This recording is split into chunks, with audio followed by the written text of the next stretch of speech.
individuals to join their diverse healthcare team. You can be a part of a supportive and collaborative team who share a passion for making a positive impact. More information on open positions and applications can be found at newhealth.org/careers.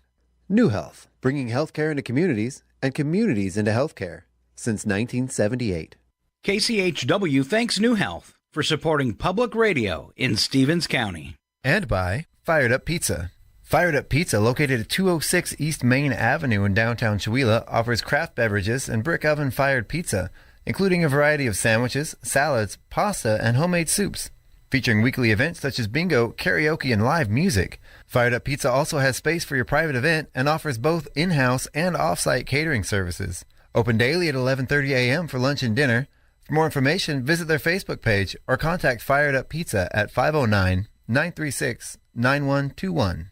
Fired Up Pizza is a proud supporter of public radio in Stevens County. Your KCHW Morning Show, made possible by a donation from God-Fearing Brothers Auto Center. God-Fearing Brothers specializes in auto services, including repair, maintenance, and detailing. They also stock a full selection of tires, make glass repairs, offer towing, and have an auto sales lot on the corner of Highway 395 and Main Street at the light. For more information, you can visit the Auto Service Center at 806 East Main in Chewelah. Find them online at godfearingbrothers.com or by phone at 509-935-6414. KCHW-FM thanks God-Fearing Brothers for supporting public radio in Stevens County. And by Chewelah Flooring. Chewelah Flooring at 214 East Clay in the 3rd Street Mall offers a wide variety of products including carpet, ceramic and porcelain tile, vinyl and laminate planks, and vinyl sheet flooring. Chewelah Flooring carries products for both commercial businesses and residential homes, including brands like National Flooring, Dell Tile, Mannington, and Mohawk. They also offer blind repair. For more information, you can visit online at ChewelahFlooring.com, call 509-935-8021, or via email at ChewelahFlooring@gmail.com. This is KCHW 102.7.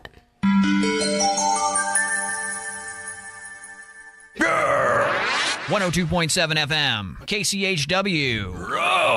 Chewelah. You're listening to Northern Light Public Radio on 102.7 KCHW. Chewelah.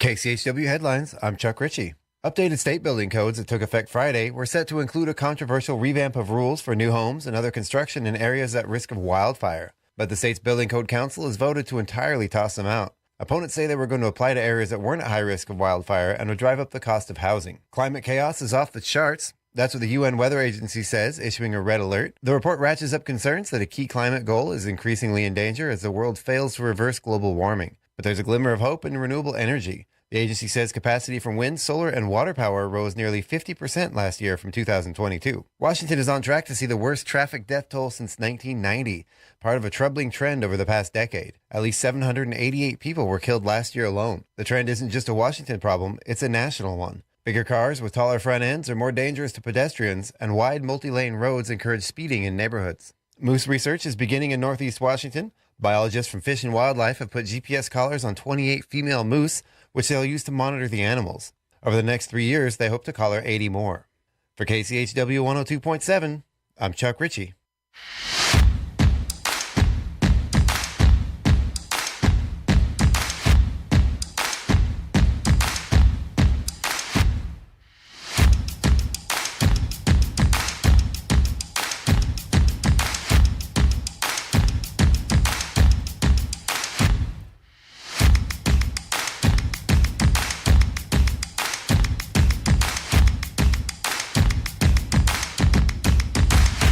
Good morning. It's the KCHW Morning Show. It is Wednesday, March 20th.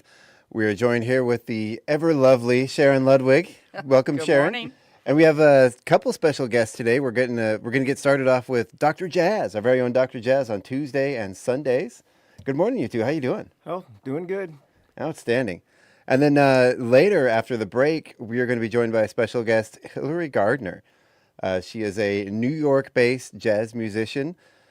She's got quite the career behind her and an even bigger one ahead of her. She has performed on Broadway. She has performed with the ever great. One of my favorite actors, Jeff Goldblum, the New York Times, or not the. I'm sorry, pardon me. The Times, the London-based UK newspaper, The Times, just named her Jazz Album of the Week, and we're very, very excited to have her on. And she just happens to be a friend of mine from high school, so luckily I was able to swing that one for us. So I'm really excited to have her on later. And welcome, Tom. It's exciting to have you. Well, yeah, I should really come down more often.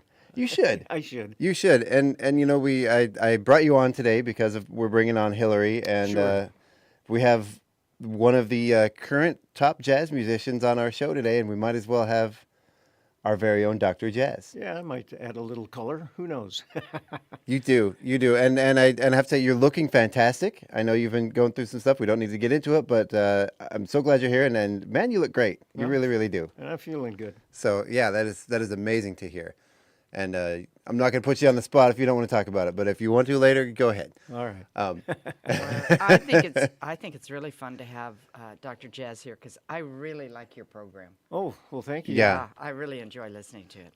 I was listening to you last night, and we've been having some computer issues at the tower, and the show was actually coming in and out throughout the night. There were some blips, and the tower was hiccuping. So I apologize for that for you. I didn't know it. And for everybody listening, there's not much we can do about it. Our computers up there and the internet are just kind of failing.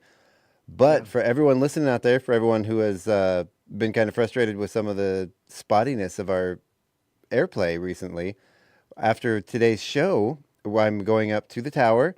We're putting in a new computer, and we are getting our internet fixed and getting new equipment up there. So that will be a thing of the past. All right. We'll be much more stable. We're going to switch to our main equipment that we should have been using all along, and away from the old janky computers that are up there. And if they want to help, how can they help? Well, you can always donate. All this stuff costs money. Thank you, Sharon. Yeah. You can become a sponsor of the radio station. If you're a business, even an individual can sponsor the station. You can become a member, and you can just donate money, donate your time. We're always looking for volunteers. You can go to kchw.org. You can send an email to station manager at KCHW Radio. And we're working on getting some online forms and stuff out, hopefully in the somewhat near future, to be able to just donate online. Yeah. Yeah. Yeah. Nice. Yeah. Also, we do have, speaking of fundraisers for KCHW, Chewila's Got Talent is coming up very soon. The preliminary rounds are going to be April 20th and April 27th, with the final performance being May 4th. May the 4th be with you. We're going to have, hopefully, a lot of folks from around town. We're going to have cash prizes. I've been working on those cash prizes, and we're getting up there. Last time, we raised a total of $1,200 in cash prizes. My goal this year is to at least double that. Oh, so, nice. so we're well on our way. I'm just a couple $100 shy of meeting that goal, or not the goal, but reaching what we got last time. Oh. And I'm just getting started. So, Well, good. so Good. if you're out there and you want to donate towards that prize money, you can do it personally, or you can nudge your boss on your elbow and say, "Hey, I was listening to this KCHW show, and we should be a sponsor of the show, Yeah, and we'll get you on the posters and Have everything." you contacted all the sponsors from the last time? I have not yet. I'm working on it. I'm a little behind. 'Cause I know nobody's contacted Gino and I I we know. were sponsors last time, too. Hey, Sharon. Yes. Would you guys like to be a sponsor of Chewila's Got Talent? We would love to. Yay! Outstanding. Thank you so much. Yeah, I've been a little behind on that, but we're working on it. We're getting there. I do have a few sponsors lined up, though, so there's that. So before we really get going in the show here, let's take a look at the weather. It's been gorgeous lately. Oh, wonderful. Man. Yeah. I know it's going to cool down a little bit. We got some more snow in the forecast. We got a bunch of rain in the forecast, but after a little bit of a dry spell, it's kind of nice to get the rain. I know we're going to need it heading into the summer. Yeah, I picked up my 9-year-old granddaughter from school yesterday, and she's going, "Oh, I just don't like it hot. I wish it was cold." And she's a little skier. She goes out and skis with her dad a lot and her mom. It was pretty funny. Wow. So she's going to be, it's going to be rough on her in the summer when it gets up in the hundreds. But then they spend all their time at the lake, so she forgets about that. Oh, I'm Loves sure. it. Yeah. I think this weather is the mid 60s, low 70s. yeah. This is the stuff we live for. Yeah. Yeah. I know we traveled full time for quite a few years, just driving around the country, and that was pretty much our goal, was to chase 70 degrees. We just drove wherever it was 70 degrees. Yeah. You get about a month of it here in the spring and a month of it in the fall, and the rest of the year, nope. Yeah, there were too cold. There were times when we didn't meet those goals because it's kind of hard during the middle of the summer to find 70 degrees anywhere. But yeah, and we weren't willing to go all the way back up to Alaska. So, taking a look at the weather. 66 degrees today for our high with sunny skies again. It's going to be another gorgeous one today. 42 degrees overnight, but those clouds are starting to roll in. Maybe a slight chance of rain overnight. In the morning, it's going to be partly cloudy skies. 60 degrees for our high tomorrow, 39 for the low. Cloudy skies on Friday, 58 and 41 degrees. And then Saturday is going to be rain, 45 degrees and 35 for the low. Hopefully, won't be too much rain for the Home and Garden Show, which is going to be Saturday. Which we'll talk about a little bit later. So 45 degrees, cloudy with periods of rain, high around 45 degrees, 35 degrees overnight with some rain and snow mix on Saturday night. And Sunday morning, we're going to be waking up to possibly some snow showers. So it's going to be mostly cloudy with a few snow showers in the morning, 33 degrees for the low overnight, and then 47 for our high during the day. So any snow we get will probably melt away. So it sounds like today and tomorrow would be really good days to get outside. Yes. Yeah. Yes, if you haven't been able to. Yeah. I've noticed a lot of people out raking or, trimming trees, and today and tomorrow would be really good days to do that. Those people are not me, unfortunately. I need to. I've been walking along and seeing all the stuff that needs to be raked. Our flower garden in front is mostly last year's dead flowers. Haven't had a chance to get out there yet. But I will be spending all day today up at the tower, putting our new equipment in. So you'll be outside and it'll be a good day for it. Yes. Yeah, it's going to be really nice. And luckily I have, I won't even talk about that. I was going to say I'm going to have one of my kids joining me. So yeah, he's really excited. So you are going to talk about it. Oh yeah, I'm going to. It's fun. Okay, so then on our lunch and breakfast menu at the school, we have today for breakfast is mini Cinnies, a variety of cereal, fresh fruit juice, and your choice of milk with breakfast. And then our lunch is, this sounds pretty good, a pulled pork sandwich with romaine salad, baked beans, fresh veggies, your choice of fresh fruit, and a choice of milk. There we go. Sounds good. Yeah, I want a pulled pork sandwich. I keep asking them to bring us some lunch here, and they never do. Well, you don't know. You're not always here. I know, They right? might be.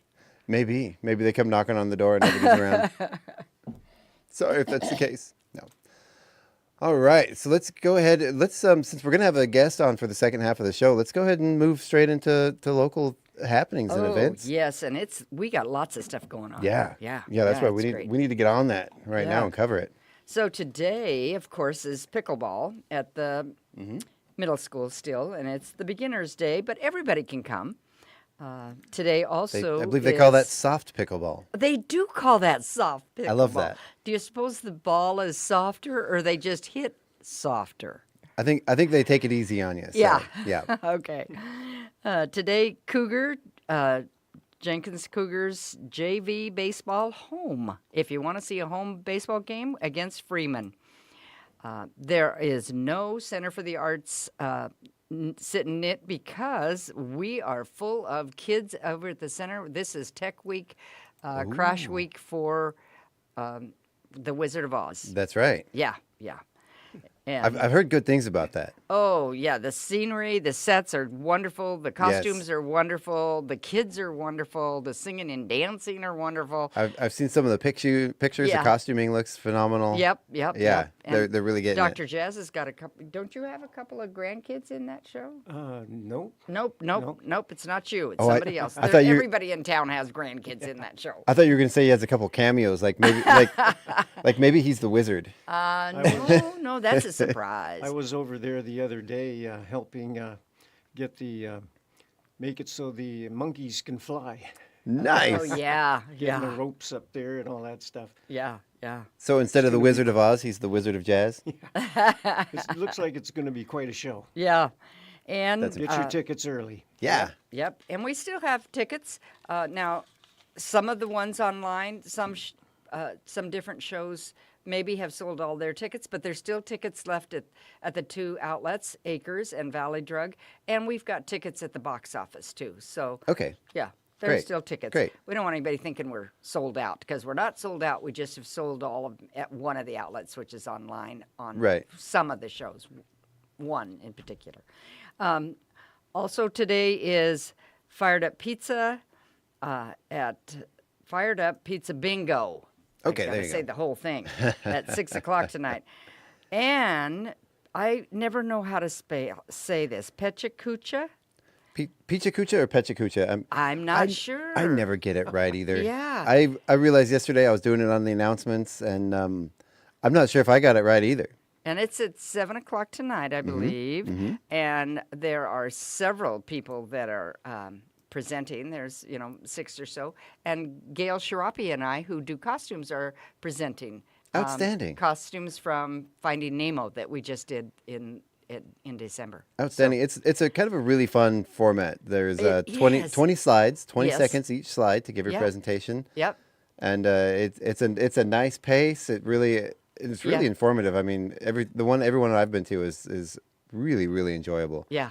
Yeah. And along with you guys, my wife is also presenting. Oh yes, I read that in the newspaper in the Chihuahua Independent. Yes. Yeah, she's got a pretty good thing. It's kind of you'll see. Go there and you'll see. Yeah. And get there early and because it does fill up and it's a fun event. Get there early and stay late until they kick you out. Yeah. Exactly. Okay, tomorrow, Thursday, the 21st, line dancing at the Chihuahua Senior Center from 2:30 to 4:30. Mm-hmm. Live music with Craig and DeBratz at Fired Up Pizza. Yeah. Yep. And okay. I'm going to go ahead and back you up a little bit because we missed a couple things happening today. Oh. Yeah, and this one's actually pretty cool. It's at the library from 3 o'clock to 5 o'clock, and this is from the Arc of Spokane. They have joined. Who have they joined with? They have joined with. I know I read it here, but anyway, they're bringing the Cat in the Hat to the library today. Yeah. It's to celebrate Developmental Disabilities Awareness Month. That's a mouthful right there. Yeah. But a good cause. And they are doing sensory activities and stories for people with developmental disabilities. Nice. But it's not just for those folks. It's for anybody, all ages. Everybody's welcome. Yep. It seems like it's going to be a fun time. Yeah. And they are, so it says here, the Cat in the Hat is visiting libraries of Stephen County branches in March to celebrate Developmental Disabilities Awareness Month, of course, with the Arc of Spokane and Parent to Parent. That's who they've joined with. It says you can enjoy stories and sensory activities in a flexible and comfortable setting. And what time is that again? That is from 3 to 5 at the Chihuahua Public Library. So you can pick your kid up at school, and if they're not in stage time rehearsing, you can take them over to the library. Exactly. Yeah. Exactly. There you go. All right. Now can we go on to... Yes. Yeah, I did the Thursday ones. Then Friday, adult pickleball. Again, 9 to 11:30 at the Old Middle School. Chihuahua Chamber of Commerce meeting, and anybody's welcome to come to that if you want to know what's happening in Chihuahua with the businesses and nonprofits and organizations. But that's at 7 o'clock in the morning at the casino. So you need to get up a little early to get there. You need to get up this early. Yeah, this early. Yeah. That's right. Oh, I'm going to back you up again. Sorry about this. Okay. So the food bank is going to be open tomorrow from 10 to 2 p.m., 10 a.m. to 2 p.m. And then this one's kind of a cool one, and this is a lovely young lady by the name of Belle Dean that puts these on, and it is the Senior Citizen Potluck and Game. This is the senior club from Chihuahua Valley in Springdale. They're invited to join the Senior Citizens Potluck and Games. This is the first and third Thursday of each month. First and third. The first and third Thursday of each month. In my notes, I had it written down the first and second. Oh, yeah, first and third Thursday of each month. Yeah, this is good to know. Yeah, and this is at the Valley Fire Department building in Valley. Mm-hmm. It's going to be from 10 a.m. to 3 p.m. So a nice long stretch. There's going to be games and a potluck and yeah. So head on out, check that out. And how old do you have to be a senior? I don't know. Some places it's 50. Some places it's 60. I'm guessing if that's your crew, go. That's what I would say. Exactly. That's what I'd say. Yeah. All right. So and then line dancing at the senior center from 2. Yep, you already said that? Yeah, I did say that, but we can say that again. 2:30 to 4:30. Line dancing. So nice, we said it twice. And Mrs. Jazz, she goes to that every week. Yeah. Oh, really? Yeah. Yeah. And I don't think I ever on the air thanked the folks from doing that for coming out on Winterfest, and they put on a thing at the Huff Center for the Creative District. They did some lessons, And that was fun watching. Yeah. Yeah. And I drug them out in the middle of the street in front of the stage, and had them do a thing before one of the bands played, and that was a lot of fun. Nice. So thank you guys for that. Okay, now we're on to Friday. And we did say adult pickleball, the chamber. Also, the American Legion is hosting a ham dinner at 5:30, and the donations go to the local scholarships. So there's no set charge. It's by donation, but be generous. You know? Yeah. Yeah. You had me at ham. Those dinners at the Legion are usually pretty good. They are. Oh, they nice. are. Yeah. I need to start going to those. Yeah.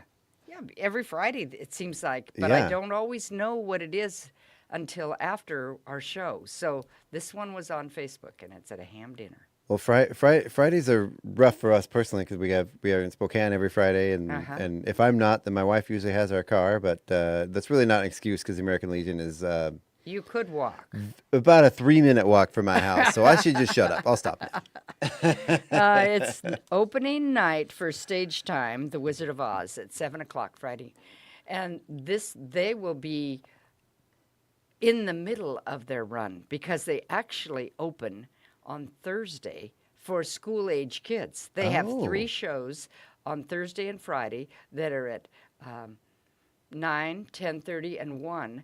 And at each showing, they've got about 100 or a little bit more. So they're going to show 600 area kids our show, The Wizard of Oz. We've got a bus coming from Enchilium, a bus coming from Wilpennett, Valley School, Summit Valley, Guess Elementary. That is cool. Yeah. We've got kids from all over coming to see. Some kids that come to our shows, we do it in the spring. We do it for the kids, have never seen live theater. Oh. Or this will be their only chance to see this kind of a show. Very cool. They just don't have families that do live theater. So we are excited to show the kids. That is awesome. Yeah. That is great. Do you suppose if I shaved my face, I could pass as a school-age kid? Probably not. No, because, okay. Probably not. Probably the bald head gives it away. Yeah. Yeah. And so, so anything else on Friday that you have? Not that I have on my calendar, no. Okay. I think we got that. Okay. Saturday's a big one, though. Yes. Saturday, we have the Home and Garden Show. And Chuck, do you have anything about that? Can you tell us about that? Yeah, well, so the Home and Garden Show, it is from 10 a.m. to 5 p.m. There's going to be lots of local businesses and anybody, doing any kind of repair work or building work. I'm assuming there's going to be, a lot of builders, carpenters, roofers, gardeners, everything in between, local businesses. And is there going to be sort of like a craft thing? I know in the past they've done the quilts there. I don't know if they're doing that again. Not too much. Yeah, I don't think so. I do remember a few years back, and I don't want to get anybody's hopes up because I don't think they're going to be there again this year, but the quilters came and they did the community quilt at the Home and Garden Show quite a few years ago, and that was a lot of fun. I really enjoyed that. Well, and then you can buy a burger that the Lions Club and the Kiwanis are be fixing. I'll be there cooking burgers out back for several hours. Outstanding. Yeah. Outstanding. So, that's going to be 10 a.m. to 3 p.m. at Guess Elementary at 405 East Lincoln. Yeah. And if you're thinking about doing anything this summer in your yard, your house, you might want to come because there might be an expertise there. That's right. Or if you're new to the community, come and see what we've got available. And, I'll have to say I have in past years needed some work done around the house or whatever and tried to find someone to do the work. More than once, from more than one business, I have heard you should have been to the Home and Garden Show because we booked up our entire summer that day. Oh, yeah.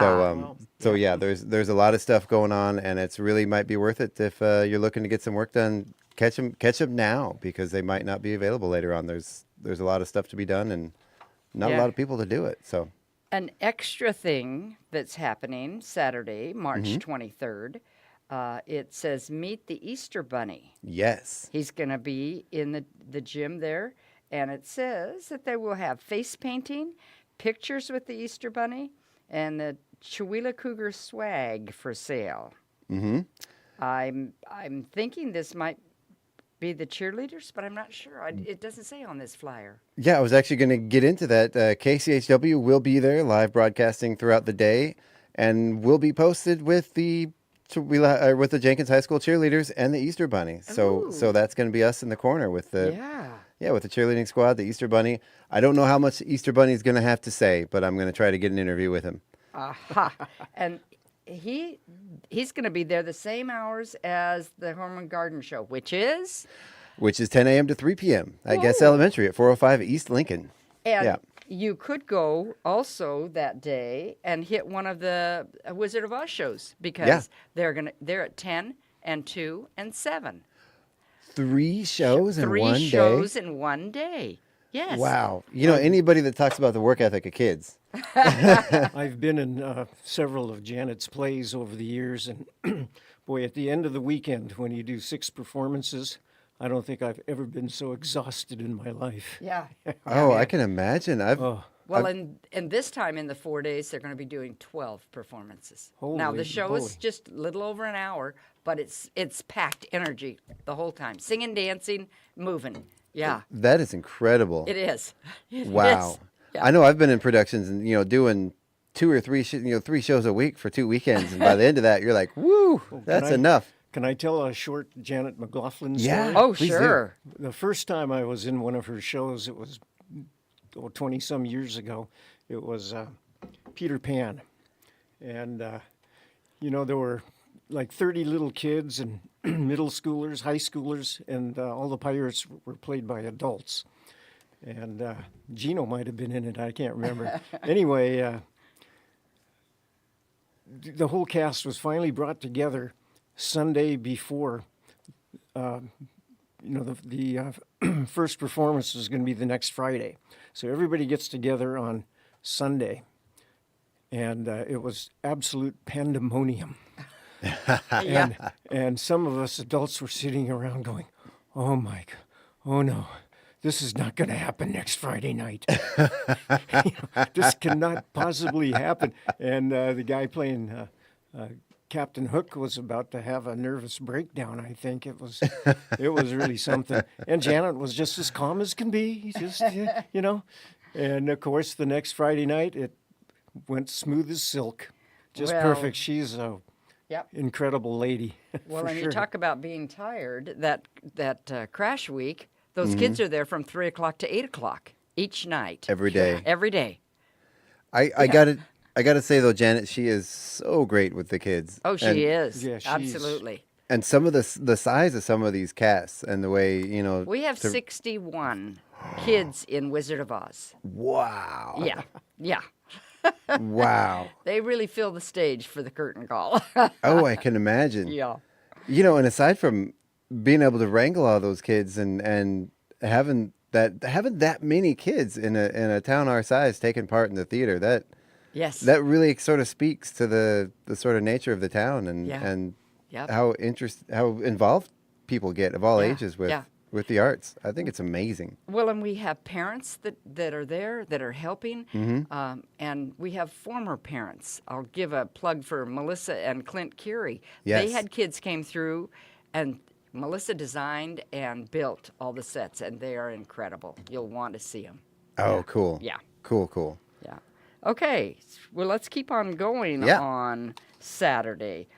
Also, just last night I saw online that 49 Degrees North is having their holidays on Saturday. Oh. And they're having different activities all day long from 9 o'clock to 5 o'clock. I'm not going to go through them all. They start with a poker run, scavenger hunt, snow golf, and a costume contest, and they end with, it says, Quarter Monkey Plays. Is that a group? Plays live in the Boomtown Bar. Yeah, I'm guessing so, yeah. I'm guessing so. Yeah. I don't know what kind of monkeys those are.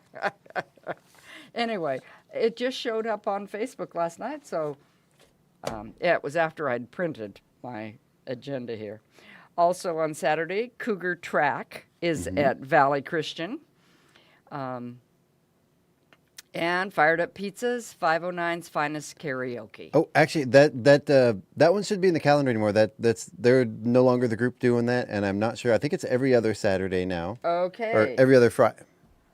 Okay, Friday. I'll try to remember to. I'll get updated on that because that's Okay. that was the previous group that was doing it, and it is I can't remember the young lady's name that's doing it now. Okay. But yeah, I'll get updated information on that. Okay, sounds good. Anything else on Saturday? Saturday's a packed day. Saturday is a packed day already. Yeah. I mean, even just for the home and garden show, that's a lot. Yeah. Sunday, Wizard of Oz again, Mm-hmm. but they only have 2 performances at 2 and 7. Only 2 Yeah. slackers. Yeah. And I have Fired Up Pizza has an all ages blues jam at 4. That is correct. The Blues and Brews Jam, and that is hosted by the McQuain family, our very own Dirt Road Doug and Sally and Craig and whoever else wants to come in. It's going to be a sort of an open mic, open instrument jam. Oh. Yeah. I've been there just once for that because we had something else going on, and it was fun to listen to it. Yeah. I was there one time, and a friend brought his trumpet. Oh. Or was it a trumpet or a trombone? And just started jamming. And we also, a lot of times, our Friday night DJ, Old Man Mark, he joins in playing the harmonica. Yeah, it's fun. it's kind of a fun sort of neighborhood community musician sort of gathering. Yeah, good times. Okay, then on to Monday, unless you have anything else for Sunday. I do not. Okay, Monday is back to adult pickleball. Oh, you know what? I did forget one thing. Tonight there is no Center for the Arts knitting group. You did mention Did I that. say yeah, that? you did say that. Okay. That's okay. Say it again to remind people. Because Monday there was none, and they'd put it on Facebook, and we had somebody show up. Oh, no. Yeah. So, Oh, well. Yeah. But she came in and she looked and saw all these kids and all this stuff, and she goes, I Nope. take it we're not having sit and knit. I said, you're right, we're not.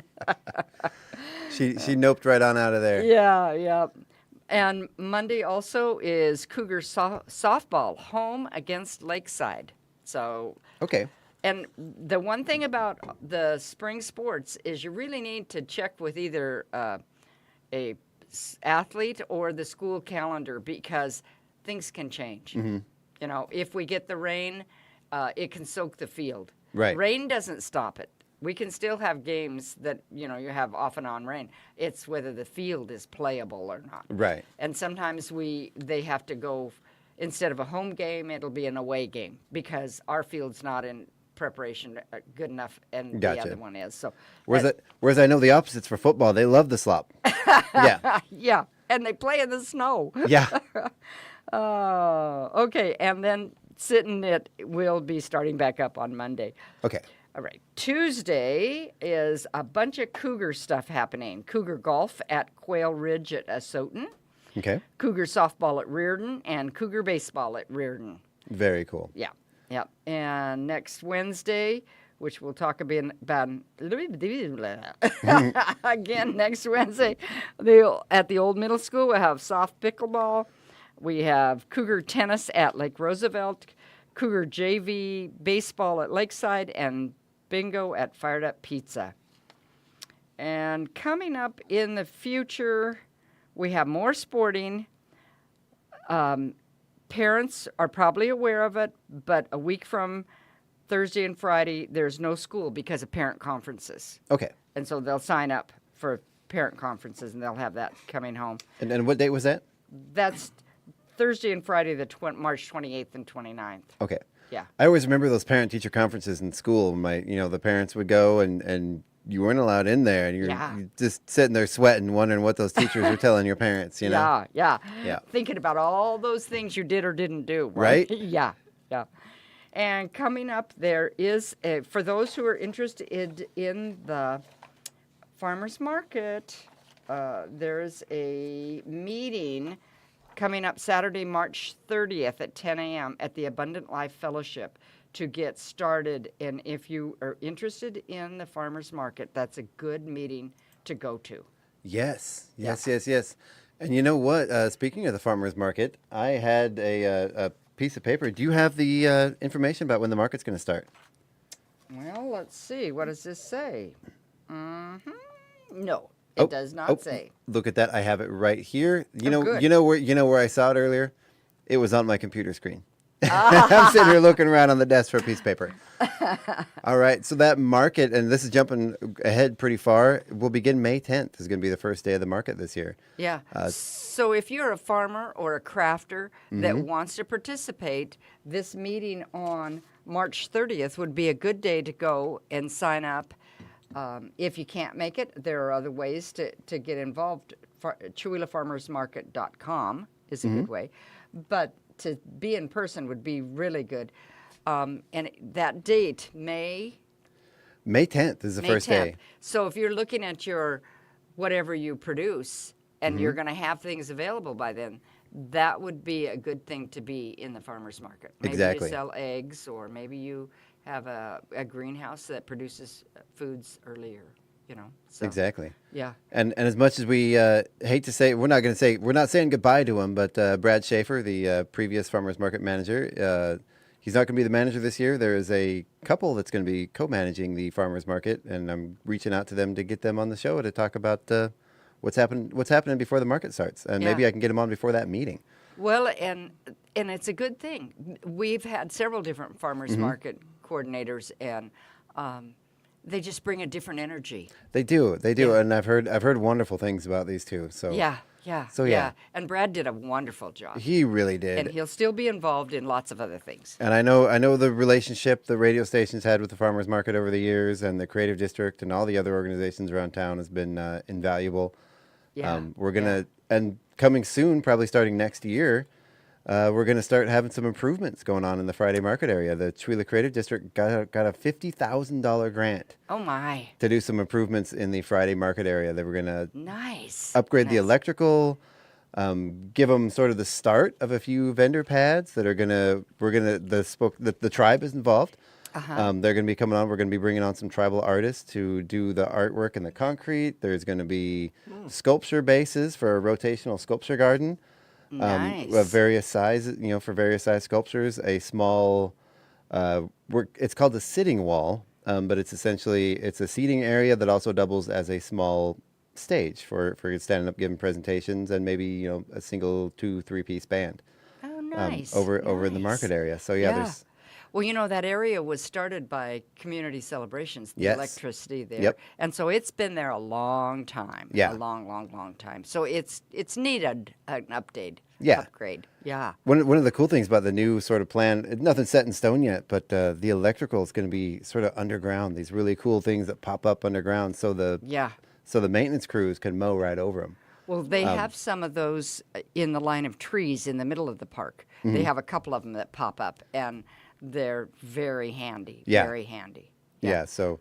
But I think that probably they weren't available when they put those first ones up, the standing ones. So probably not. No. Yeah. Well, and this is all possible thanks to the folks that started it. If it hadn't been for the beginning there, then we wouldn't be able to improve upon it. Exactly. So it's exciting to sort of see how things grow and evolve over time. So another thing that's coming up that just we're going to give you a little bit about, there's the annual Kiwanis Easter egg hunt. And it's Saturday, March 30th, which is just a week away, and it starts at 11 a.m. and it's over in 10 minutes. No, not really. I used to take my kids to that, and it was pretty crazy. Yeah. So that was the one on the 30th, the Easter egg hunt? On the 30th. There you go. At the high school football field. Yep. There you go. Football and track field. Yeah. Let's see. We've got scholarships we have deadlines. We've talked about that before. If you're in high school, see your counselor. There's lots of scholarships available. The Arts Guild has one for artists. The Chokes and Spokes Antique Car Club has an application for people who are interested in going into the car repair and that kind of a field. So, and then coming up, we've got Cheweelah's Got Talent. Yes, we do. Yeah. Yes, we do. It's very exciting. So tell us where we are on that. Well, Cheweelah's Got Talent. Okay. Once again, so we are. You mean where we sit currently, or what's going to happen? Give us some things. So you can go to kchw.org. You can go to cheweelahsgottalent.com. You can get on the mailing list. We have those forms available and ready to go. I was I've been meaning to get him out all week, but we've been working on getting this tech changeover going on up at the mountain, so that's been kind of preoccupying all of our time. Yeah. But we're getting those forms out, the actual registration forms and the liability waivers and all that, all the fun paperwork. Oh, yeah. And we got posters up around town now, and we're actively recruiting sponsors and volunteers and everybody. We've got a couple judges in place, and we're working on getting some more. Nice. And nice. Thank you, Sharon. Sharon created this wonderful 3-ring binder of the entire complete history of Chihuahua's Got Talent. Oh, yeah, that was fun. Yeah. Yeah. Yeah, and we're going to have the lovely K.S. Brooks. She has written an article about it that's coming out in this week's paper. Nice. Our advertising is going to come out in this week's paper. Yeah, it's just overall... So it's rolling forward. It is rolling forward. I'm very excited about it. We've got a few people signed up. We're looking, hopefully we'll get a bunch more. Yeah, I'm really excited to see what people bring to the table. And we're looking for all kinds of acts, singers, musicians, jugglers, circus performers, I guess, if you will, magicians, comedians, all kinds of acts. So, well, when I was putting together that book, I saw a few years back that a little Harper Church had won, as a 8 or 9-year-old had won something. I don't know if she was the first prize or whatever, but she's in Wizard of Oz as a grown-up little teenager, she's cool. not little anymore, and it was like, this is so fun that I don't know if that's where she got her start in singing or not, or, but it's so fun to see kids progress through the years. Yes, it is. Yeah. It really is. And then we've got the quilt show, and we've got summer activities, but we'll keep on letting you know about that. We just have things going on in Chihuahua. We're a happening place. We do. Yeah, so for such a small town, it's really amazing what goes on here. Oh, yeah. It really is. People from all over, they come here and they're like, oh, my goodness, you guys are really, we weren't expecting this when we came here, Yeah. And every once in a while, you'll hear somebody say, what is there to do in town? And we just say, well, do you get the Chihuahua Independent? Go talk to Sharon. Do you listen to the radio? Those are the two wonderful sources of what's going on in Chihuahua. Outstanding. Yeah. And it's cheaper to pay for a year's independent than it is to go out to dinner. That's right. So go ahead and subscribe. So we have, it's 8 o'clock. We got to go ahead and get to our break. We have Hilary Gardner. She's waiting in the waiting room on our Zoom call. She's going to be joining us after we get back with the break. We're going to take a moment. We're going to thank our sponsors, listen to a little news, and we'll be right back. You're listening to the KCHW Morning Show on KCHW 102.7. We will be right back. All right.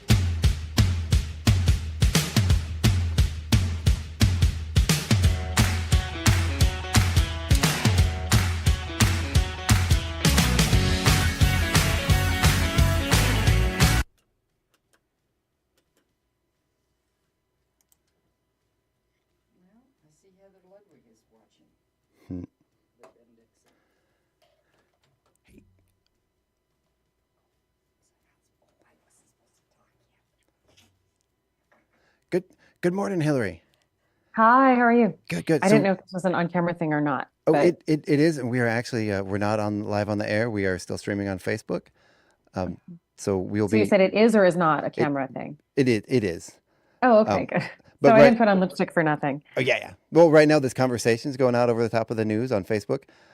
So I just want to let you know that just hold tight a minute. We're playing the news and thanking our sponsors, and we'll be right back. Awesome, thanks. All right, thank you.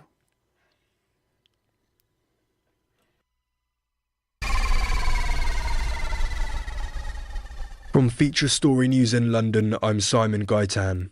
Irish Prime Minister Leo Varadkar has announced on Wednesday he is resigning. The leader of the Fine Gael party has served as Taoiseach, Ireland's Prime Minister, twice, and became the country's youngest and first openly gay Premier. In a speech in Dublin on Wednesday afternoon, Varadkar announced his resignation and said it was for both personal and political reasons. The news comes after the government was twice defeated in referendums this month over the country's constitutional language regarding family and the role of women. His resignation does not automatically trigger a general election, but a new party leader will have to be chosen, after which a new Taoiseach can be elected when Parliament resumes after Easter.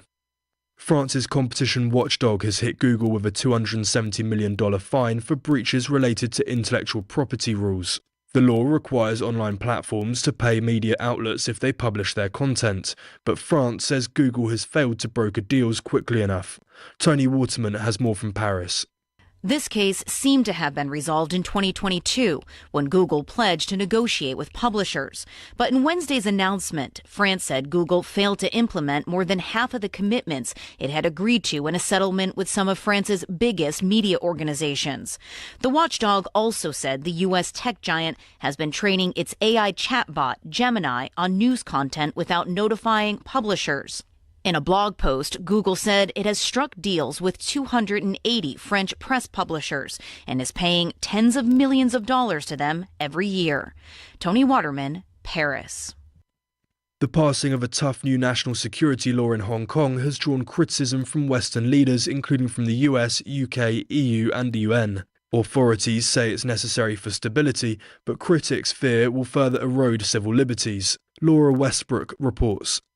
A day after Hong Kong's legislature and its pro-Beijing lawmakers unanimously voted to pass Hong Kong's homegrown national security legislation, a U.S. State Department spokesman has said that the U.S. is analyzing this legislation and looking at the potential risks for U.S. citizens. Hong Kong, though, is hit back at criticism. A senior Hong Kong official says that other countries have national security laws, and why can't Hong Kong have its own to protect its own interests? Hong Kong says that this law will sit alongside the 2020 Beijing-imposed national security law that came after months of anti-government demonstrations. In Hong Kong, Laura Westbrook. The European Union is set to consider a proposal to use most of the profits from frozen Russian assets to buy weapons for Ukraine. The proposal will be discussed in Brussels this week when the heads of the 27-nation bloc meet. From bureaus worldwide, this is FSN. With FSN Spotlight, I'm Simon Marks, looking today at defence spending in Europe. All over the continent, governments are concluding that with Vladimir Putin on the march and Donald Trump possibly securing a return to the White House later this year, they need to beef up their defences urgently in case America's protective defensive shield proves less reliable in the future. French President Emmanuel Macron is urging his fellow European leaders to prioritise the issue. Professor Michael Clark is a fellow of King's College London and a former Director General of the Foreign and Defence Policy think tank, RUSI. We used to spend 7% of our GDP on defence during the early part of the Cold War, and it came down to about 4% when the Cold War was fairly stable, which is about twice what we're doing now. And we spent that, and we spent 7% in the 1950s when the economic situation was pretty bad. In history, we have spent a lot more on defence than we're spending now, even at times when social spending was under great pressure, because governments have the first duty is to protect their public. And if you can't protect your security, then nothing else turns out to matter. And a new German study shows that NATO's European members need to spend an additional 56 billion euros to meet their targets of 2% annual GDP expenditure on defence. And many of those countries have the highest levels of debt and budget deficits on the continent. With FSN Spotlight, I'm Simon Marks. To recap the top stories, Irish Prime Minister Leo Varadkar has announced he is resigning as the country's Taoiseach. The EU is set to consider a proposal to use profits from frozen Russian assets to buy weapons for Ukraine. France's competition watchdog fined Google $270 million for breaches related to intellectual property rules. And the passing of a tough new national security law in Hong Kong has drawn criticism from Western leaders, including from the US, UK and UN. That's the latest feature story news. Simon Gaitan reporting.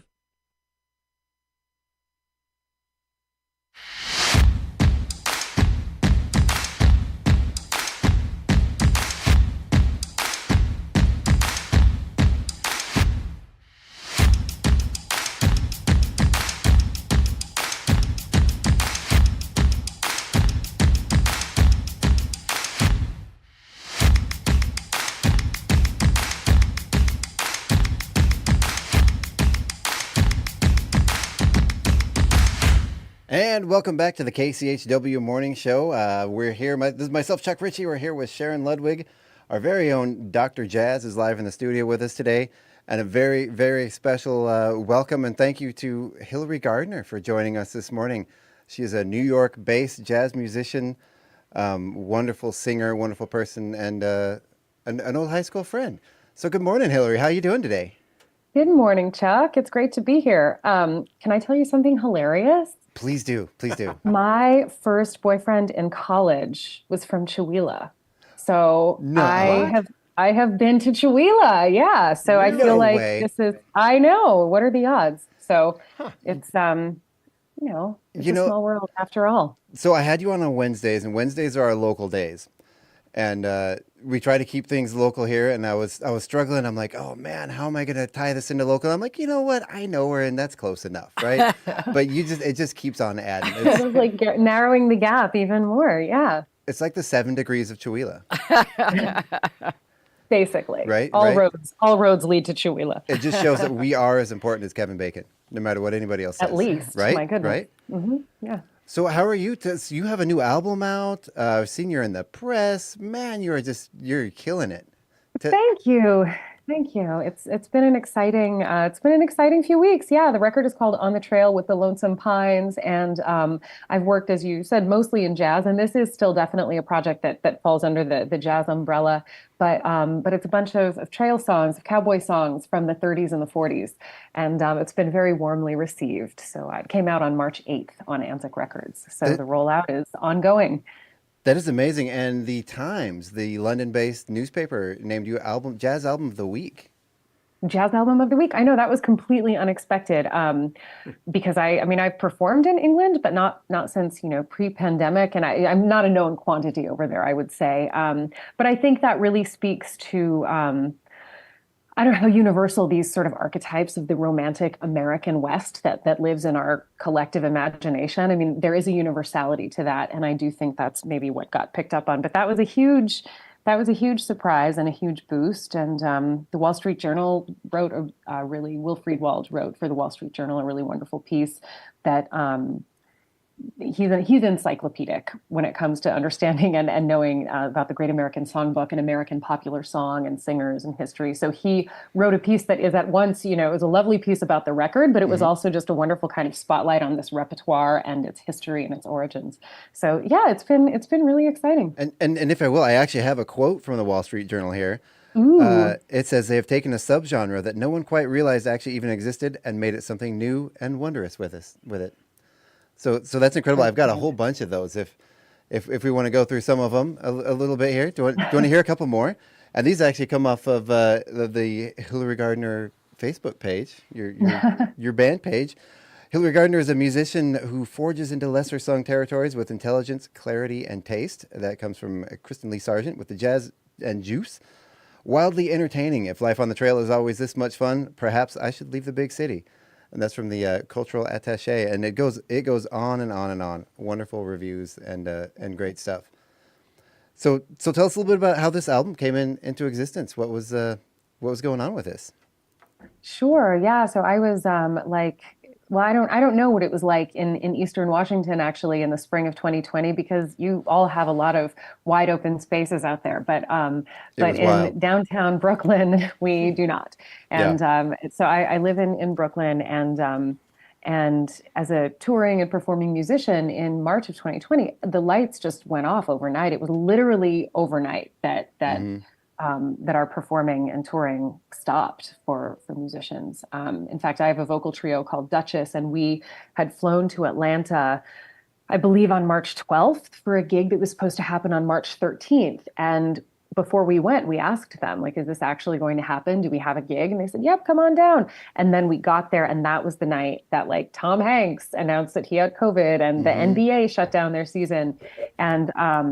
And then our gig got canceled. So the next day we got on a plane and came right back home and went to our apartments, where we stayed for quite some time.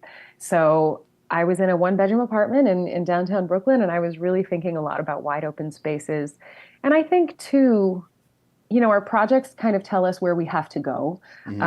Sometimes they reveal things to us. Our subconscious is very busy when we're creating things, and our projects, it's after the fact that we see that our projects are showing us something about our lives or about, new chapters. And in fact, I can see, sort of looking back, that I was on the precipice of a lot of life changes and a lot of, restlessness musically and professionally. And so this idea of westward expansion, this mythological kind of going out into uncharted territory, I think was a theme that I wasn't even aware of at the time. I just really liked the cinematic imagery in these songs that I kind of started exploring, from vintage sheet music, from, old clips on YouTube.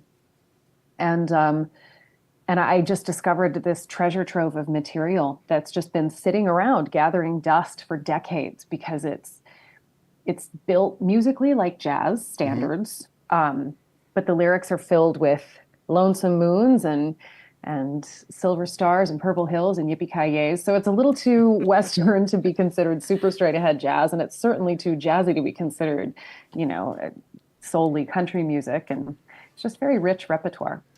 I was listening to it this morning on YouTube, and it's pretty interesting. It's kind of a fusion of country and jazz, if that's possible, and it sounds like you are pretty successful at it. Yeah. Thank you. Well, it's kind of a funny thing, because I grew up, as Chuck has kind of alluded to, I spent most of my childhood in rural Alaska, and I was dreaming of coming to New York City and becoming a jazz singer. So I was listening to a lot of jazz, and that was very present. But equally present, growing up in rural Alaska, country music was everywhere.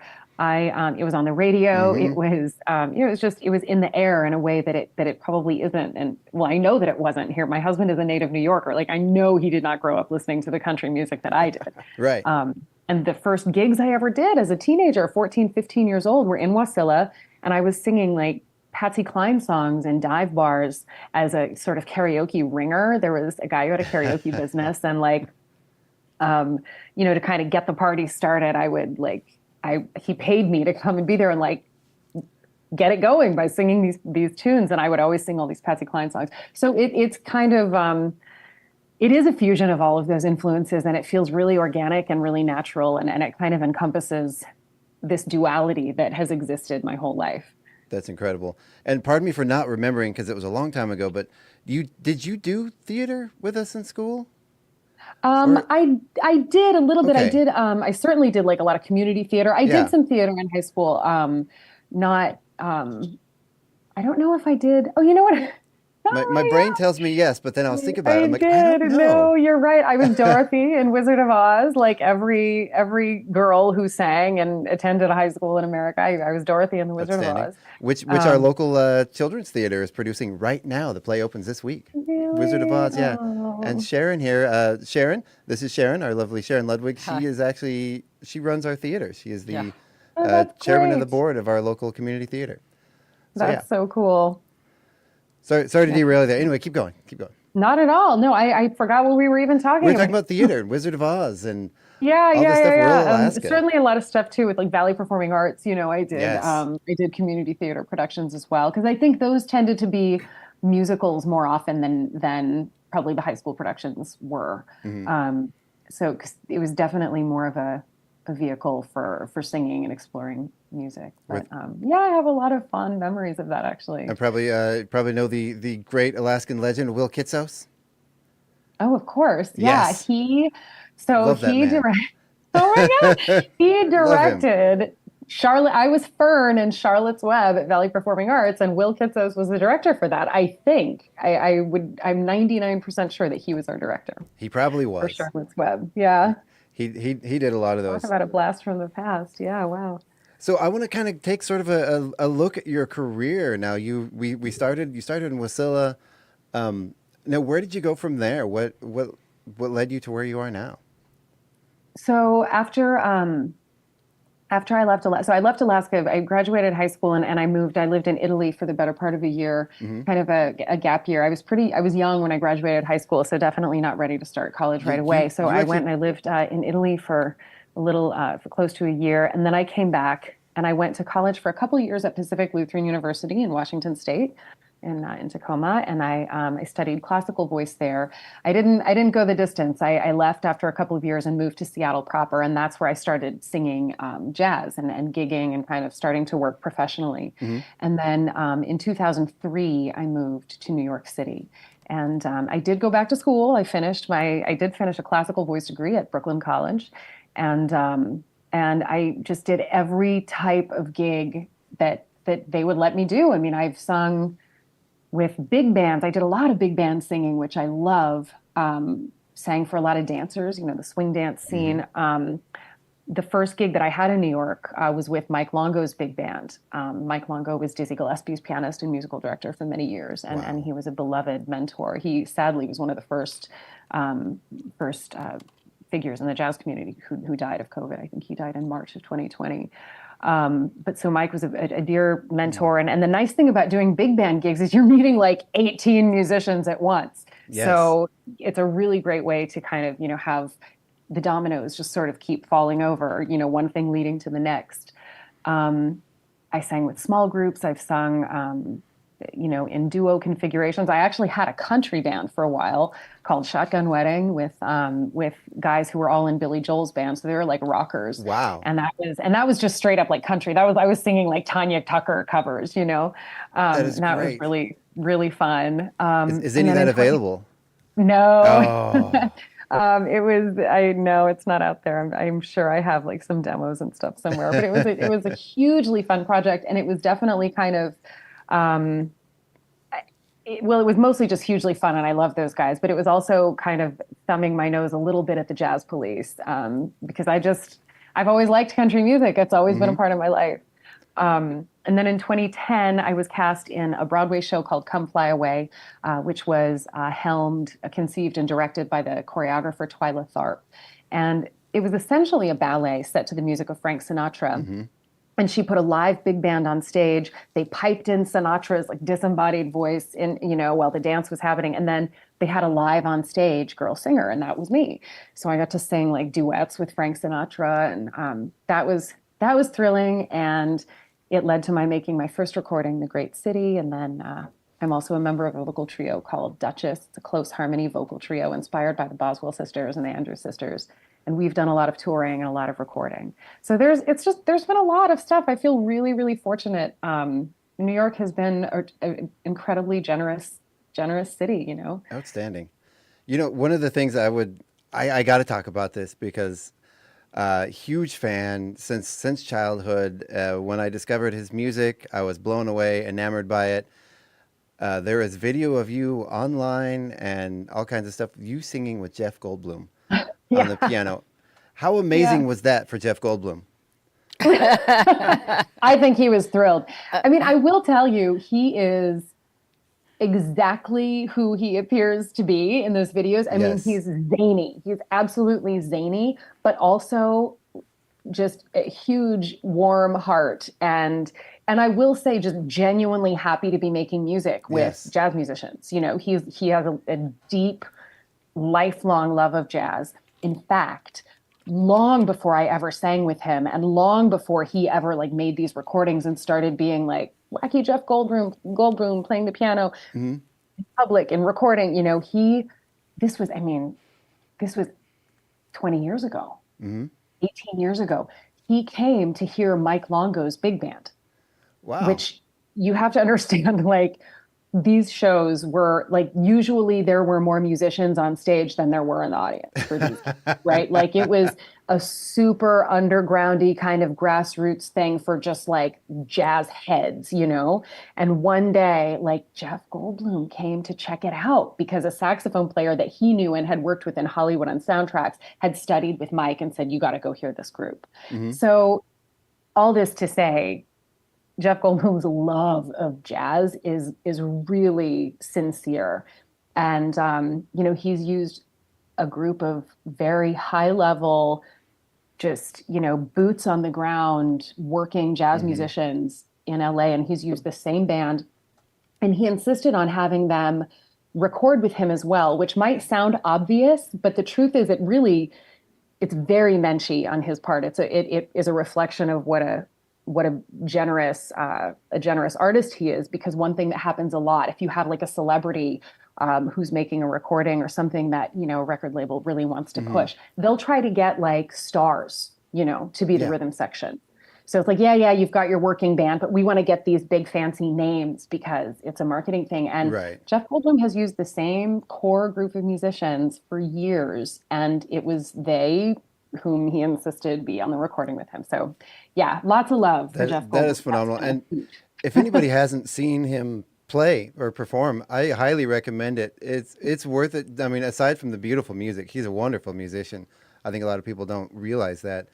The joy on his face as he's playing the piano is just sincere, man. He's like a kid in a candy shop. He's just eating every second of it up. That's the perfect description. It's absolutely true. Yeah. You kind of have this sense that he's going like, I can't believe I get to do this.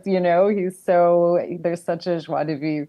And I had you on social media, and I remember that when that first came out, and I was like, oh my goodness. I think I screamed, and my wife and my kids, and I'm like, oh my goodness, I know she's playing. Like, I was blown away. I was enamored. Like I say, he's one of my celebrities, probably top 5 favorite celebrities of people I'd want to meet, have dinner with. I think he'd be a fascinating person. Yeah, So, he's a stitch. He's a good time. and any future plans with him? I mean, no, not at this time. I mean, we haven't really been in touch. He kind of has a stable of, rotating singers, Right. and they're West Coast based. So the stuff that I've done with him has mostly been, when they've come through New York City. I did the vocal trio Duchess. We performed with him out in LA when we were touring in California, because he had a weekly steady gig. And so we went and guested with him, which was something that he did every week. Local people passing through, people you've heard of, people you've never heard of. And it was just almost like a jam session. Nice. So I don't know, maybe that's still going on. I'm not sure. All right. Well, okay. Well, I'm done fangirling over Jeff Goldblum. We're here to talk about you. So you've got this new album out. Was there anything between there and this any other albums we should be looking for? Oh gosh. Well, this is my 4th album as a leader. Okay. So the first record is called The Great City, and that was the debut album, which is a collection of songs that are about kind of all the facets of life in the big city. Some of them are overtly about New York, but I think of it as more abstract. It's not necessarily a literal story about New York. It's just it's kind of an impressionistic picture of life in New York City. I don't want to make it sound too intellectual. It's some nice songs about cities. And then my second record is called The Late Set, and that was born out of a couple of years of pretty regular performances at my favorite club in Greenwich Village with a marvelous pianist named Yehuda Sherry. And so it's just piano and voice. It's very intimate. It's very late night. And most of those songs are also from the 30s. And then on the totally different end of the spectrum, I did a record called, it's the longest title ever, Hilary, Gardner, and Charles Ruggiero Play the Music of the Bird and the Bee. Very cool. And Charles is a drummer. He's now based in LA, but he had lived in New York City. And The Bird and the Bee is a synth pop duo based in Los Angeles. And it's Greg Kurstin and Inara George. And their songs they're just brilliant. Greg Kurstin is by training a jazz pianist, and Inara George is a really smart lyricist. And they just have so many fantastic songs that surprisingly lend them, like, jazz musicians love that band, because if you hear it, you're like, well, that's not jazz. But their first record came out on Blue Note, and the songs are so well constructed and so interesting harmonically and in terms of subject matter. And Charles and I had talked for years about, like, wouldn't it be fun to do a record of like jazz covers of their repertoire? And that's what we did. And it's a really fun album that's kind of flown under the radar. So I would recommend people. Plus, I sing a song with the F word in it, which is kind of hilarious, because I would never do that for one of my. I mean, I use the word, but I'm a lady. But the song is called "Effing Boyfriend," and it's just a hoot. That's awesome. That's awesome. So tell us a little bit about this current group of musicians you're traveling with and making music with. Tell us a little bit about them. Who are these people on your album? Yeah, absolutely. So Noah Garabedian is the bass player, and I'm starting with Noah because I knew Noah and I had been friends for years and had done all kinds of different sorts of gigs together. And I was also and am a fan of Noah's as a solo artist. He just plays a lot of different kinds of music, and he's a great hang. I've never met a bass player I didn't like. I feel like it takes a certain kind of sensibility as a human to be a bass player. Like, you're supportive, you're warm, you are the foundation, and you're willing to schlep a bass everywhere you go. Like, I love bass players, and Noah is one of my favorite people and bassists. And so I knew right away that I wanted to work with him on this project. And my motives, there was a slight ulterior motive as well, in that I knew Noah had worked with Justin Poindexter, a guitarist and vocalist.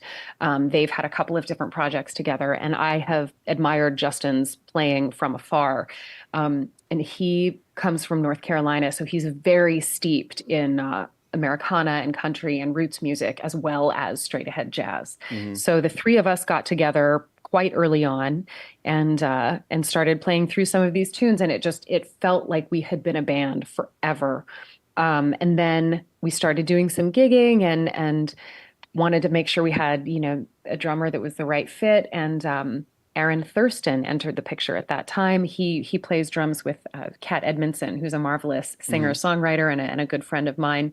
And Aaron and Kat are musical and life partners, and I just knew that, Kat sings a lot of eclectic and interesting material.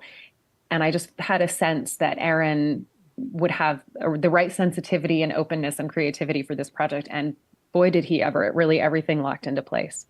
And then on accordion, we have Sasha Poppernick, who joins us for a couple of tunes. She's actually married to Justin, and she just added some accordion in their home studio. She added some accordion to a couple of tracks, and they sent it, and we're like, what do you think? Is this a thing? Do you like it? And we're like, oh my God, yes, this is the secret sauce we didn't know we needed. I feel like it all came together. I feel like an accordion is one of the most undersung, undervalued instruments out there. I'm a huge fan of the accordion, huge fan of Tom Waits, who plays a lot of accordion in his songs. It's so funny that you mentioned that, though, because you know how Tom Waits defines a gentleman. How's that? Tom Waits says the definition of a gentleman is someone who can play the accordion but doesn't. Oh. But then he does. It's a polarizing instrument, but in the right hands, it's just incredibly, incredibly atmospheric. And Sasha is so musical. She's a marvelous classical pianist and a beautiful harmony singer. So she's multi-talented. And a friend of mine recently wrote about her contribution to the album, saying she's a portable film soundtrack. And I love that. I think that's very much what she brings. Wow. Yeah, I have heard several accordion players in jazz, and it's always fun to listen to these guys jam on the accordion. It's pretty cool. I have one of those Fisher Price My First accordions, but that's about the only one I can afford. I've looked into buying some older ones to restore, but it's just, I don't think that's within my skill set. Yeah. So that's this is fantastic. Once again, I want to thank you so much for coming on, and I was really hoping to get a couple songs to play here, and I apologize I didn't get any songs preloaded. But if there was anything, do you have a favorite song on the album? Anything that you would recommend anybody go to listen to for start, or even from past albums to sort of get started with the Hilary Gardner experience? Wow, it's a little bit like asking, to pick your favorite kid, kind of. There's so many, there's so many tunes on the record, and I chose them all because there's 12 tunes on the record, and I chose them all because I really love them. I would say, I think the sweet spot on this record is kind of these gentle, kind of loping ballads, and the last track on the album is actually the first tune of this repertoire that I started exploring, and it's called Twilight on the Trail. And I think it's just a really beautiful song, and there's incredible versions out there by so many different artists. So it's fun to kind of listen to different versions, but I think ours is very lovely. Nice. And then for something a little more in like an Americana vein, from that album with some fun harmonies and pedal or lap steel guitar, I'd say Song of the Sierras is pretty fun too. Outstanding. So I've been wanting to ask you this. If I know you're a huge advocate of living in New York City and us being in a small town. I know a lot of people, aren't necessarily wanting to go to New York, or maybe be intimidated or not willing. Tell us a little bit about some of your favorite things to do in the city. So if we were to come from Chewelah, Washington, where would you recommend we start on a tour of the city? Oh, that is such a good question.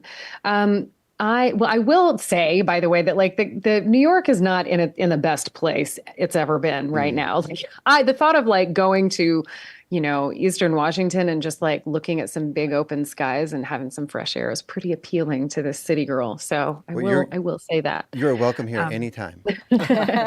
I definitely, some of the things are very, sort of very obvious and touristy, but they're so lovely. Like to walk across the Brooklyn Bridge on a sunny day is just stunning. It's so beautiful. And then, if you're up for, a walk, you walk across the Brooklyn Bridge and then you can walk up into Chinatown and like get soup dumplings.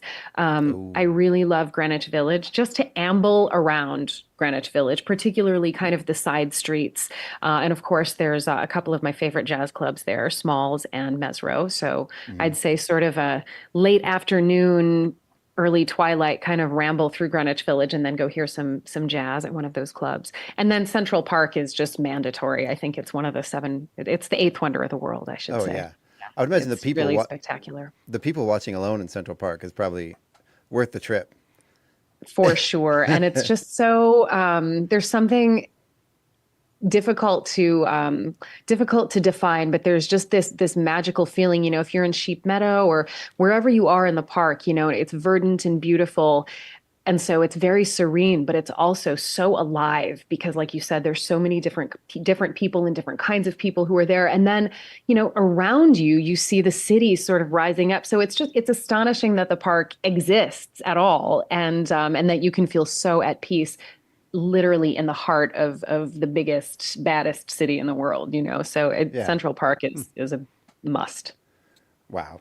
Yeah, I would. It's one of those places I've never visited. Someday I would like to go, but you gotta come. It feels. I got to be honest with you. From the small town Wasilla boy, I've lived in some bigger cities, but New York seems like a step above, and it seems a little intimidating.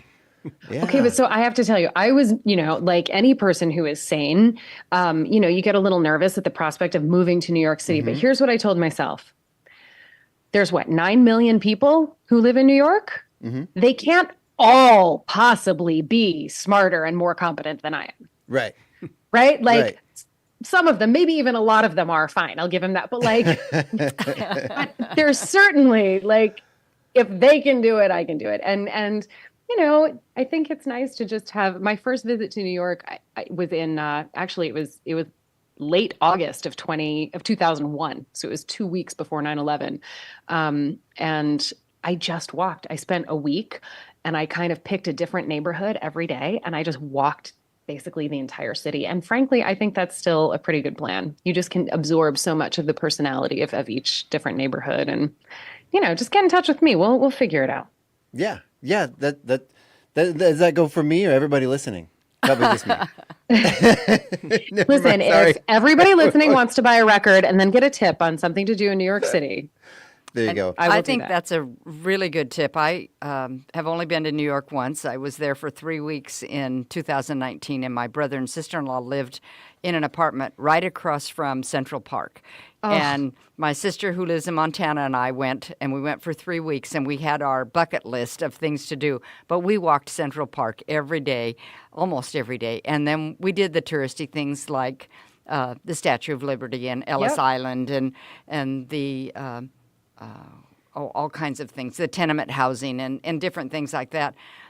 And lots of Broadway shows in that 3 weeks, lots of Broadway shows. So, and off Broadway.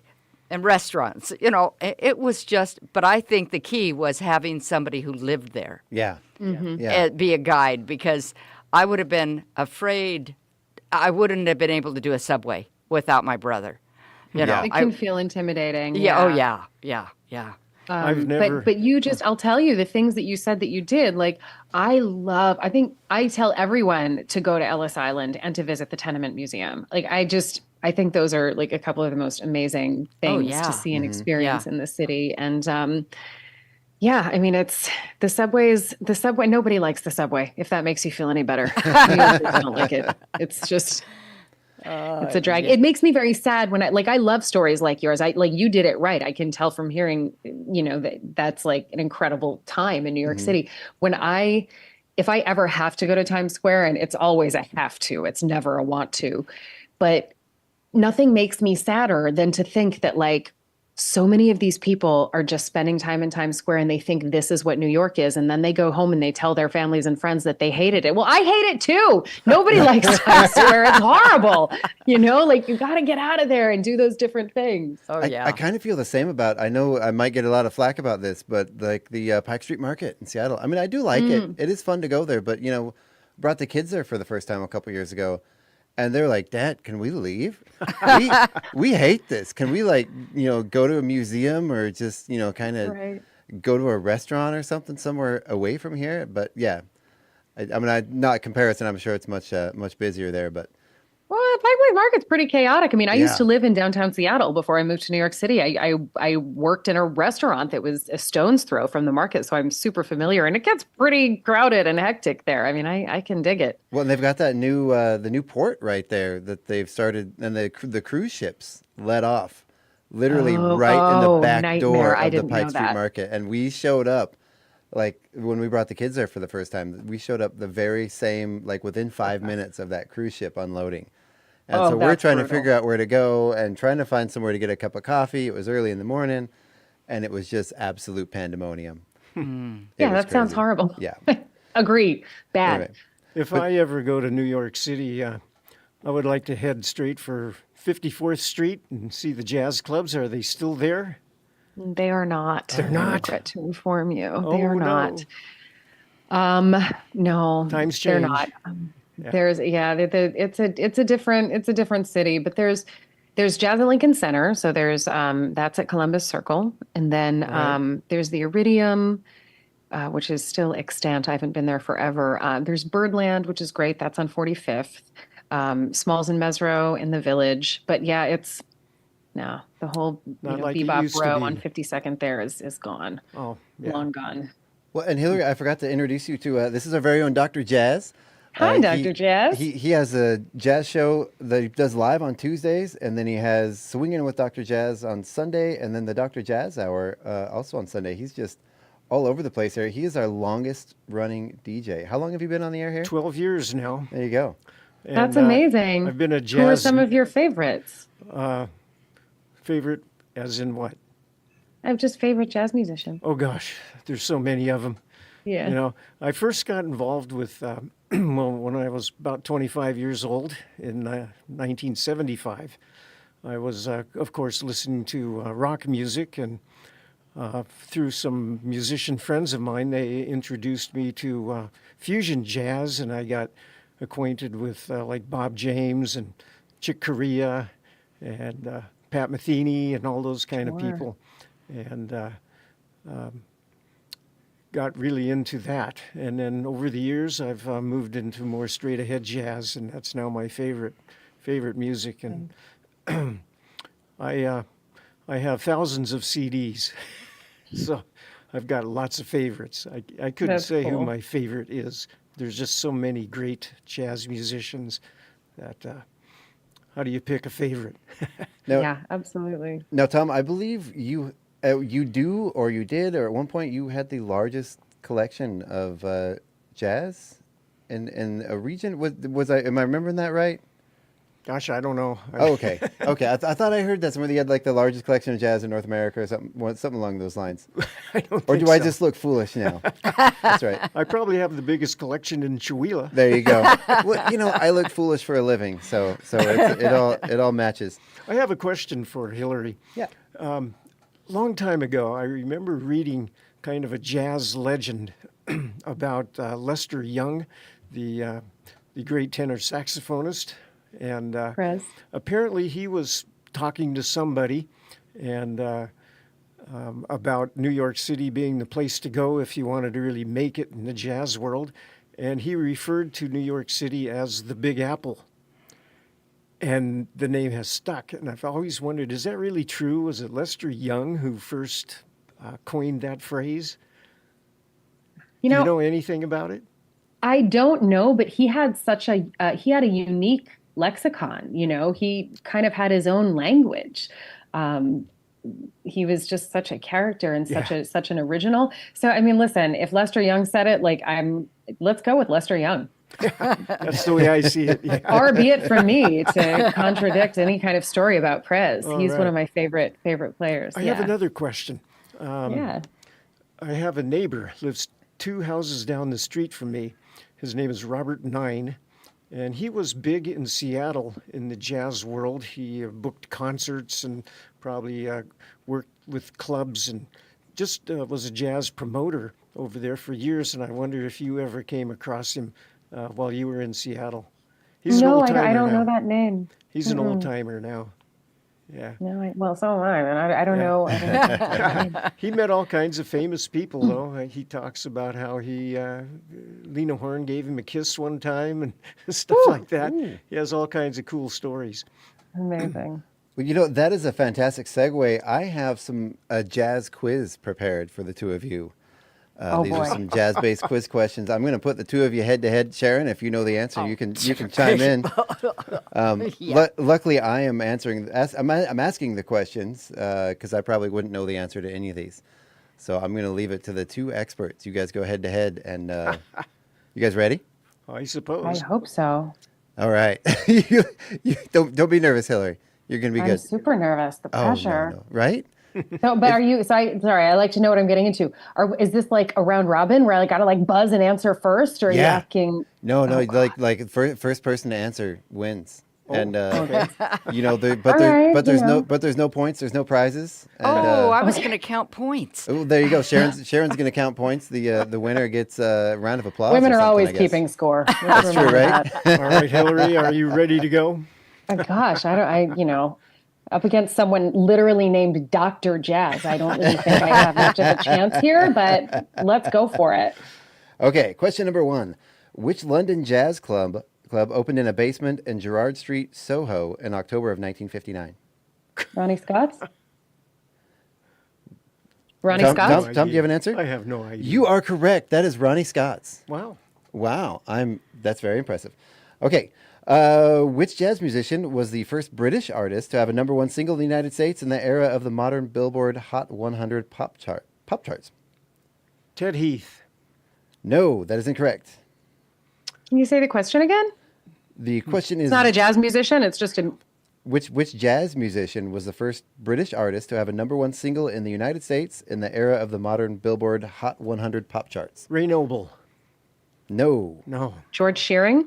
Nope. Oh. Gosh. I don't know. It's his first name. It's kind of an A-B name. His first name is A, last name B. Oh, Acker Bilk. Yes, you are correct. Look at that. Like it was nothing. I've never even heard of him. I'm impressed. Okay. Stranger on the Shore, clarinet. Oh. Ooh, there you go. Okay, what is the nickname of Louis Armstrong? Satchmo. Pops? Satchmo? Yeah, lots of different names. Satchmo or Satch? Or Pops? Yeah. Everybody's right. Everybody gets a point. Everybody wins. You get a cookie and you get a cookie. Okay, how was Ferdinand Joseph Lamoth professionally known? Jelly Roll Morton. There you go, Jelly Roll Morton. Ooh, nice. Who's ahead right now, Sharon? You keeping score? No. Okay. Good. Thank you. Okay, next one here. In which American city does jazz have its origins? New Orleans. New Orleans, there you go. That one was but pretty also, obvious. Also Chicago, also New York, also Kansas City. Sure. I think there's more than one answer, really. I mean, the very first in New Orleans, but there's so many different. It's been a long and interesting road, right? So all those cities played an important part. Those may have been the origins, but then it took reached a new height when Hilary Gardner was born in Wasilla, Alaska. I was born in Omaha. Oh, you were born in Omaha. I was not born in Alaska. Yeah, Well, then I when you moved to moved to Alaska right Wasilla. before I turned 7. Yeah. Okay. That was when jazz really got off the ground. Was when I moved to Alaska. Right. That's when it really started. Which American band leader and jazz clarinetist was known as the King of Jazz? Benny Goodman. Yep. There you go. That's when I actually knew the answer to that one. There you go. Okay, so which English jazz pop singer married former model Sophie Dahl in 2010? Jamie Cullum. There you go. How many of these people do you know personally, Hilary? I don't know any of these people. Sadly. Okay, name the only female performer to have received Grammy nominations in the jazz, classical, and pop music categories. Diana Krall. Nope. She won a Grammy in jazz, classical, and pop music categories. Well, Wow. There's probably a lot of them that could have done that. I And don't know. Ella Fitzgerald. This is one that do you guys give up? Do you want to know? Sure. That would be Cleo Lane. Oh, Cleo Lane. Oh, sure. Yeah, I've She's got an incredible. album of hers just titled Jazz, and it's really good. There you go. She did also a recording of Porgy and Bess with Ray Charles that is insane. It's incredible. Yeah. Wow, that sounds great. I want to hear that. Tom? It is great. It's really dope. Next week, you should find that one. Okay. Okay. This next one here is, this one's kind of a gimme. I hope you guys get this one. Lady Sings the Blues is an album by which American jazz vocalist? Billie Holiday. There you go, Billie Holiday. All right. And do you guys want to keep going, or do you want to just do one last one? One more. Whatever. This is fun. It's a stress test. Yeah, go ahead. All right. There we go. Okay. Which instrument was Count Basie famous for playing? Piano. There you go. There you go. We'll go to an even dozen. We'll make it an even dozen. Actually, we'll make it a baker's dozen. We'll do 3 more. Hey. 3 more. You can never stop at 12, like a good donut. Yeah. Okay. An alto flute solo by jazz musician Bud Shank is famous in the midsection of which well-known song? I don't know. I don't know either. That would be an alto flute jazz solo by Bud Shank. That would be. Do you guys want to know? Sure. Yeah. California Dreamin' by the Mamas and the Papas. Really? Oh, wow. Not I a never jazz knew song that. at That's all. cool. Yeah. But did he play in the original? I would imagine. Oh, okay. Yeah. It doesn't say, but I would imagine so. Yeah, there's a lot of that jazz musicians playing in pop music with the Mamas and Papas and people like that, and Steely Dan, and kind of playing in the backgrounds of other genres of music. There you go. For sure. There you go. I Okay. heard about the famous Phil Woods story with Billy Joel. Oh, what's that? So, Just the Way You Are, the famous saxophone solo. Mm-hmm. On Billy Joel's Just the Way You Are, there's that saxophone solo is it's part of the song. It's such an incredible solo that it's played note for note. That's the song. Yeah. And Phil Woods was just a session guy. He was just hired to do the gig. And he was offered, you can get the union scale day rate for this, or you can get a piece of the song's royalties. It's up to you. And Phil Woods is who's this bozo? Give me the day rate. I want to get paid once for this. Yeah. And then it became Just the Way You Are. Wow. Phil Woods could have made a lot more money. I mean, we never know. Well, I'm sure Phil did okay. That much money in jazz. Yeah. The relationship between compensation and being a great musician is non-existent, really. Yeah, it's tough making a living in jazz for sure. For I'm sure 90% of the jazz musicians, it's tough. It is. Yeah. I'd go with 99 even. Yeah, I think a lot of people, and this is sort of a thing that we've touched with my stepson. He's a musician in Portland, and my wife is a business consultant. And one of the things that we've really tried to work with and tried to help with and get him to understand over the years that music isn't, music is 50% music and 50% business skills if you want to be successful in music. I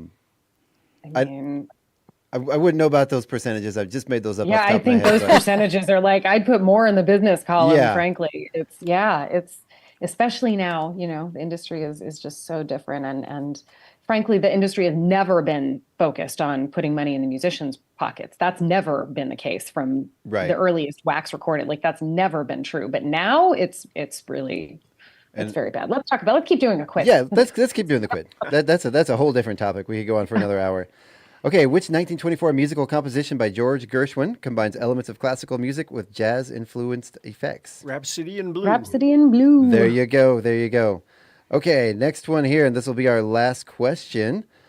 So which New York City jazz nightclub was located on 142nd Street and Lenox Avenue, Harlem, from 1923 to 1935? Minton's.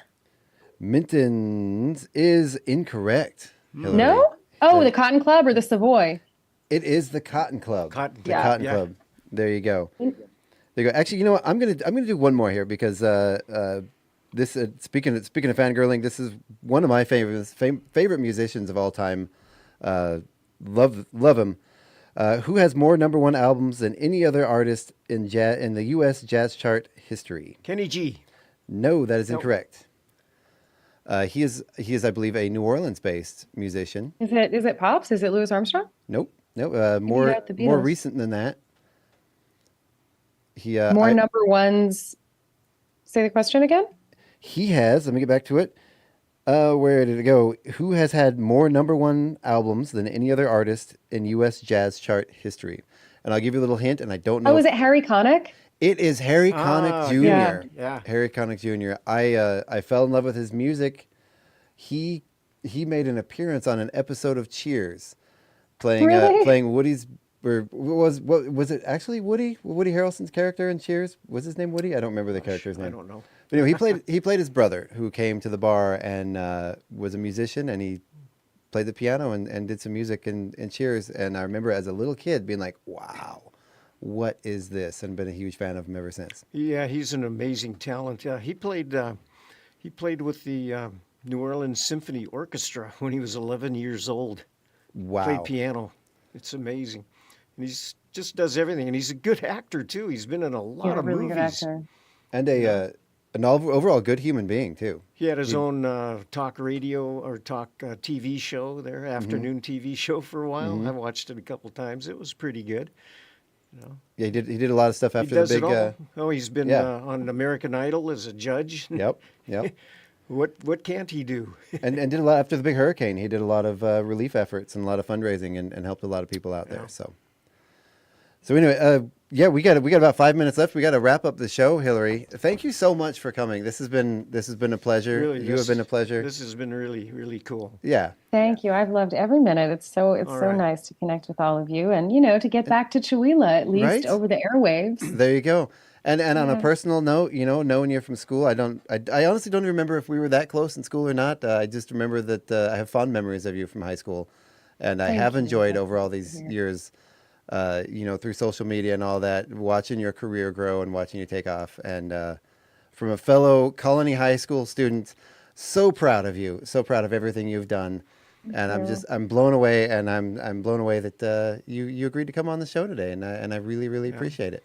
Well, Chuck is also another very famous person from Wasilla. He's the station manager here at KCHW, so he's pretty famous. I call that Chewelah famous. Yeah. It doesn't count for a lot, but it gets me lots of really great friends.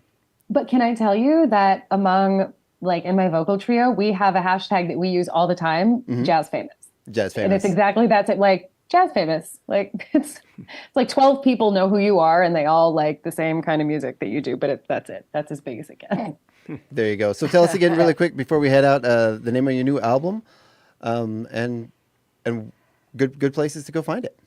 Thank you so much, Chuck. I'm so happy to have been able to spend the morning with you. I'm really just so appreciative, and it's great to reconnect. I'm Hilary Gardner. The album is On the Trail with the Lonesome Pines, and it is available wherever you get your music. So any of the DSPs, the streaming platforms, Apple Music, iTunes, or Apple Music is iTunes, Spotify, Amazon, Tidal, Pandora, it's everywhere. And there are hard copy CDs available via my website or my record label's website, which is Anzik Records. And I am pleased to say that we are planning a vinyl release this spring. So if you want to check out social media, I'm Hilary Gardner NYC on Instagram and Hilary Gardner Music on Facebook. And I'd love to stay in touch. So I hope folks will look me up. Awesome. Thank you so much. And I did mean that. You have an invitation. We have a very small, intimate 50-seat theater right here in the radio station. We also have our lovely community theater, the Chewelah Center for the Arts. Anytime you're in town, just give me a ring. And we don't pay well. Don't pay at all. She's like, oh yeah, nice. That's nice. Thank you. But yeah, no, seriously. Listen, if we're in the neighborhood, we'd love to come by. So that's really great. Thank you. In any time, and we do have concerts as a fundraiser for KCHW. We try to on a fairly regular basis. We do provide a little bit of funds to the musician. If we have musicians out there listening, definitely not New York kind of money, but It's always fun. So Hilary, once again, thank you so much for coming on the show. Thank you. We'll just go ahead and wrap things up right now and head on out for the day. You've been listening to the KCHW Morning Show with Hilary Gardner, our very own special appearance by our very own Dr. Jazz, Sharon Ludwig, and myself, Chuck Ritchie. Thank you so much for listening to KCHW 102.7, and we will be back tomorrow with myself and Scott Allen. You guys have a great day. Enjoy the weather, and don't forget about the Home and Garden Show this weekend. Wizard of Oz is opening this weekend at the Chewelah Center for the Arts. Only this weekend. Only this weekend. One weekend. And how many performances are they doing over one weekend? 12. 12 performances over a single weekend. From that's a 4-day week. Yeah. But still. Yeah. Still, that's pretty. That's 6. What would that be? 3 performances a day on average over the course of the time from the kids. Yeah, from 61 kids. 61 kids in the cast of Wizard of Oz. Yeah. Performing 12 performances over a 4-day period. Yep. So, yeah. So once again, thank you so much. And for those of you, once again, listening earlier, we are replacing our tower equipment today at the tower. We will be on our low power station. So anybody in the outlying areas, you might not be able to hear us until we get everything up and going today. So apologies for that in advance. But that will take care of some of the technical glitches we've been having over the last few weeks and get us strong, powerful, on the air consistently without any more computer glitches. So once again, thank you so much for listening to KCHW 102.7. Thank you, Hilary Gardner. Thank you, Dr. Jazz. Thank you, Sharon. We are out of here. We'll be back tomorrow morning with the morning show at 7:15 a.m. Have a good day, everybody. Have a good day. Bye-bye. Bye.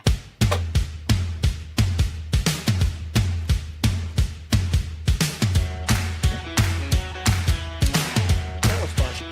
It was. That was awesome.